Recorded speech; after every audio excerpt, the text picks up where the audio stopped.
నమస్తే. Welcome to our channel. ప్రస్తుతం మనతో పాటు మన స్టూడియోలో సీనియర్ జర్నలిస్ట్ డివి శ్రీనివాస్ గారు ఉన్నారు. నమస్తే సార్. నమస్తే. Sir, Revanth Reddy next plan of action కేసీఆర్‌ని, కేటీఆర్‌ని అరెస్ట్ చేయడంలోనే ఉందా? ప్రతి ఒక్కరు చాలా ఉత్కంఠతో వెయిట్ చేస్తూ ఉన్నారు. ఆల్రెడీ కేటీఆర్ అరెస్ట్‌కి సంబంధించిన ప్లానింగ్ అంతా జరిగిపోయిందని, ఆమోదం కూడా వచ్చేసిందని చెప్పేసి అంటూ ఉన్నారు. ఇది ఎంతవరకు వాస్తవం? ఆల్రెడీ కల్వకుంట్ల కుటుంబంలో ఒకరు జైలుకెళ్లారు. బయటకొచ్చారు. బెయిల్ పైన ఉన్నారు. ఎవరు? కవిత. తిహార్ జైల్లో ఢిల్లీ మద్యం కుంభకోణం ఎంతది 100 కోట్లు ఏమో అనుకుంటాను. అందులో ఢిల్లీ సీఎం కూడా వెళ్ళారు కదా. కేజ్రీవాల్ జైలుకి వెళ్ళారు. లేకపోతే ఆయన డిప్యూటీ సీఎం అయితే అసలు నీకు 18 నెలలు జైల్లో ఉన్నాడు అదే కేసులో. ఏది? మనీష్ సిసోడియా.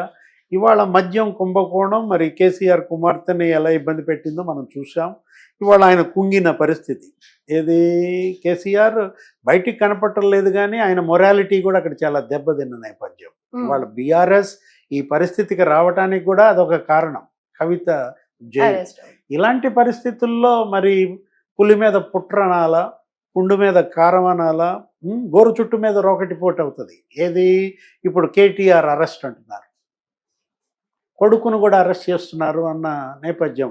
గవర్నర్ దానికి ఆమోదం చెప్పారు. ఫార్ములా ఈ కార్ రేస్లో మరి అరవింద్ కుమార్ అందులో అప్రూవర్గా మారాడంటున్నారు. ఆయన 47 కోట్లు అమౌంట్ రిలీజ్ చేయటం 2 విడతలుగా మరి అప్పటి మంత్రి కేటీఆర్ చెప్పినందుకు రిలీజ్ చేశాడని, అక్కడేదో మనీ లాండరింగ్ కానీ ఆ కేసులో నీకు మెడలోతు కూరుకుపోయిన పరిస్థితుల్లో కేటీఆర్ పైకి బింకంగా మాట్లాడచ్చు.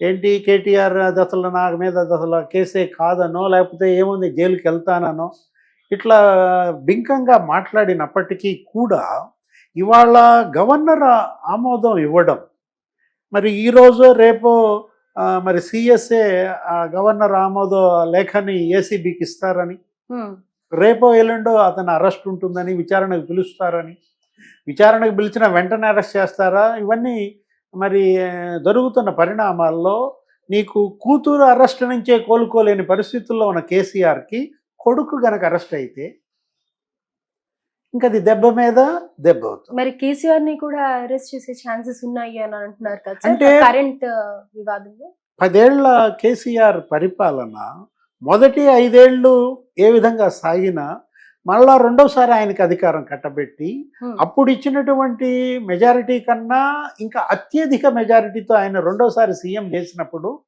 ఏం జరిగింది?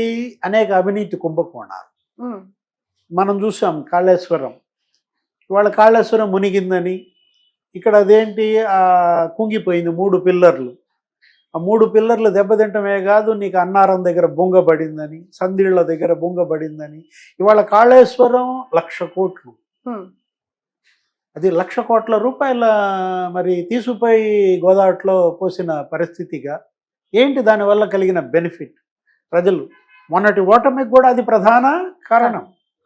అలాంటి పరిస్థితుల్లో కాళేశ్వరం పైన మరి కమిషన్ ఏర్చారు. దాని మీద ఎంక్వైరీ జరుగుతోంది.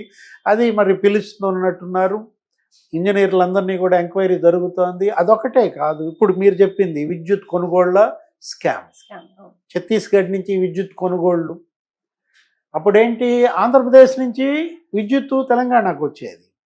అప్పుడు వాళ్ళ యొక్క బాకీలే ఉన్నాయి. ఆ బాకీలు కట్టమని ఆంధ్రప్రదేశ్ ప్రభుత్వం ఒత్తిడి చేసిన నేపథ్యంలో నీకు ఛత్తీస్గఢ్లో వీళ్ళు కొనడం బిగిన్ చేశారు. ఆ విద్యుత్ కొనుగోళ్లలో దగ్గర 40,000 కోట్లు మరి అది ఒక స్కామ్ అన్నారు. దానిపైన వేసినటువంటి కమిషన్ మొత్తం నిర్ధారించిందని. నీకు యాదాద్రి, భద్రాద్రి పవర్ ప్లాంట్లలోనే నీకు వాటి కన్స్ట్రక్షన్లోనే నీకు 50,000 కోట్లు కుంభకోణం అని. భద్రాద్రి పవర్ ప్లాంట్ కానీ, యాదాద్రి పవర్ ప్లాంట్ కానీ అప్పట్లోనే నీకు ప్రతిపక్ష నాయకుడిగా రేవంత్ రెడ్డి అక్కడికి వెళ్ళి ధర్నాలు కూడా చేశారు. ఏది? కేసీఆర్ సీఎంగా ఉన్నప్పుడే. ఇప్పుడు విద్యుత్ కొనుగోళ్ల కేసులో మరి ఆయన్ని పిలుస్తారని, ఎంక్వైరీ చేస్తారని, మరి అందులో ఆయన అరెస్ట్ అవుతారంటున్నారు. అసలు కేసీఆర్ని అరెస్ట్ చేస్తే ఇంకా అసలు ఈ పార్టీ బతుకుతా? ఎందుకంటే అటు కూతురు అరెస్టు, ఇటు కొడుకు అరెస్టు, ఇటు కేసీఆర్ అరెస్ట్. ఇప్పుడు మిషన్ భగీరథ అంటున్నారు, ధరణి అంటున్నారు. ఇప్పుడు అసెంబ్లీలో రేపొద్దున ధరణి ప్లేస్లో ఇంకొక చట్టం ఏదో చేయబోతున్నారు. భూమాత అనే కొత్త చట్టాన్ని ఏదో తీసుకొస్తున్నారు. అటు ధరణిలో అనేక అవకతవకలు జరిగాయి, అవినీతి కుంభకోణాలకు పాల్పడ్డారు. దాని మీద కూడా ఒక ఎంక్వైరీ జరుగుద్దని. వెరసి కేసీఆర్ 10 ఏళ్ల పాలన పూర్తి అవినీతి కుంభకోణాల పాలనగా ప్రజలపై చెరగని ముద్ర పడింది. రైట్. రాష్ట్రాన్ని అప్పుల్లో ముంచారు. ఈ ఎఫెక్ట్ ఏదైతే విద్యుత్ స్కామ్ ఉందో అది 9 కోట్ల ప్రభావం పడుతుంది అని అనేసి అని అంటున్నారు కదా సార్. ప్రజల మీద పడుతుంది 9,000 కోట్లు. 9,000 కోట్లు.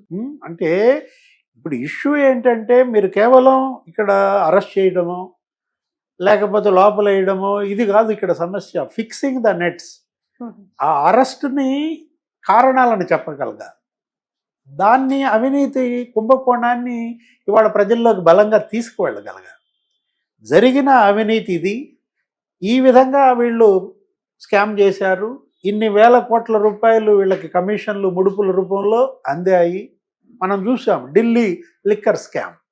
అది 100 కోట్లే అయినా నీకు ఆ వాట్సాప్లో వాళ్ళ మెసేజ్లు కానీ నీకు వాళ్ళు ఫోన్లు ధ్వంసం చేయటం కానీ దగ్గర దగ్గర 178 ఫోన్లు ధ్వంసం చేశారని, కవితే ఒక 15 ఫోన్లు ధ్వంసం చేసిందని, శరత్ చంద్రారెడ్డి, అరవిందో అతను ఒక 12 ఫోన్లు ధ్వంసం చేశారని ఫిక్స్ చేశారు స్పష్టంగా.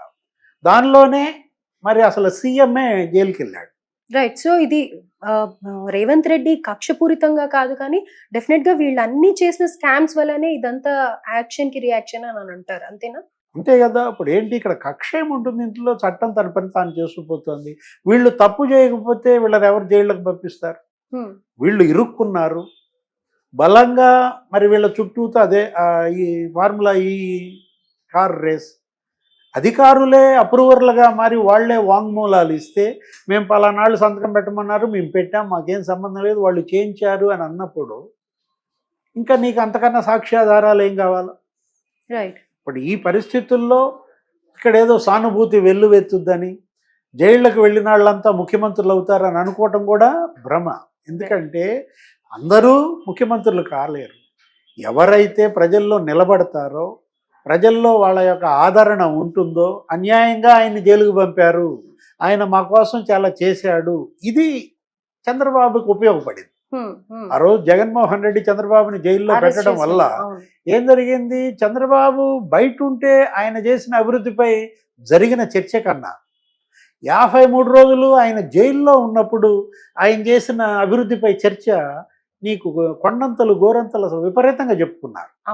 70 దేశాల్లో ఆయన కోసం రోడ్ల మీదకి వచ్చారని మనం హైదరాబాద్లో కూడా చూసాం. ఏదో మెట్రో విత్ సిబిఎన్ అని, లేకపోతే అక్కడ గచ్చిబౌలి అక్కడ ఏదో మీటింగ్ అక్కడ ఆయన వల్ల లబ్ధి పొందిన వాళ్ళు, ఆ ఇంజనీరింగ్ చదువుకున్న వాళ్ళు, వివిధ దేశాల్లో స్థిరపడిన వాళ్ళు ఇవాళ ఆయన కోసం బయటకు వచ్చి ఇది చేసిన పరిస్థితుల్లో సానుభూతి వెల్లువెత్తింది. అలాంటి సానుభూతి కల్వకుంట్ల కుటుంబానికి వస్తుందా? రేపు రేవంత్ రెడ్డి కేటీఆర్ను లోపలేస్తాడు, లేకపోతే అసలు కేసీఆర్నే లోపలేస్తాడు.